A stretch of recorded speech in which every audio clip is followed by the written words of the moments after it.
ગુજરાતમાં હમણાં આંતરજ્ઞાતીય લગ્નના મુદ્દા ઉપર જે પ્રકારે એક વિવાદ છેડાયો છે, બહુ ચિંતાનો વિષય છે. એક બાજુ હિન્દુ ધર્મની એકતાની વાત કરવાવાળા લોકો અહીંયા મોટા ભાગના એ જાતિનો આમ જેને કહે ઠેકો લઈને બેઠા હોય એમ જાતિવાદી વ્યવસ્થાની ચર્ચા કરે છે. આપણે લોકો એક બાજુ લડાઈ એ લડીએ છીએ કે ઊંચ નીચ આખી જે જાતિ વ્યવસ્થા છે એને ખતમ કરીને આપણે બધા સૌ સમાન છીએ એ લડત લડવી જોઈએ.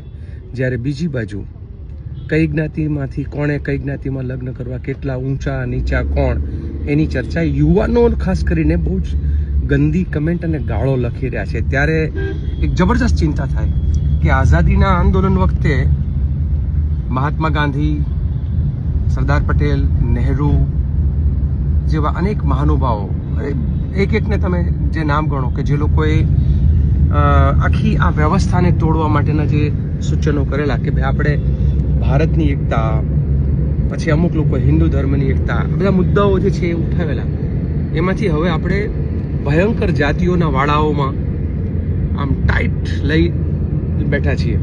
સવાલ એ થાય કે એક બાજુ આપણે લોકો લડાઈ એ લડીએ છીએ કે આખી જે આ જાતિ વ્યવસ્થા છે એ આમ તો જોવા જાય તો આપણા ભારતના આત્મા જે છે, શરીર છે, જેની ઉપર ગુમડા છે જાતિ વ્યવસ્થા જ આખી, અને એ જ વ્યવસ્થાઓ જો ચલાવવાની હોય તો પછી અમુક જાતિઓએ જે છે એ માત્ર કથા કરવી જોઈએ અને અમુક જાતિએ માત્ર જે છે પશુ ચારવા જોઈએ. તો એ જાતિ વ્યવસ્થાને જાળવી રાખવાનો બીજો મતલબ એ છે કે જાતિઓને સોંપાયેલા કામ કરવા. થોડી શરમ આવે છે આવી બધી જાતિવાદની હલકી માનસિકતા સામે. માણસ છીએ, માણસ બનીએ. જાતિ અને ધર્મ જે છે એનો ઇતિહાસ થોડો સમજીએ. એ બધું જ કોઈકે સત્તાના સૂત્રો પોતાના હાથમાં રાખવા માટે બનાવેલા છે. આ ક્યાં સુધી આપણે આમનામ કર્યા કરશું?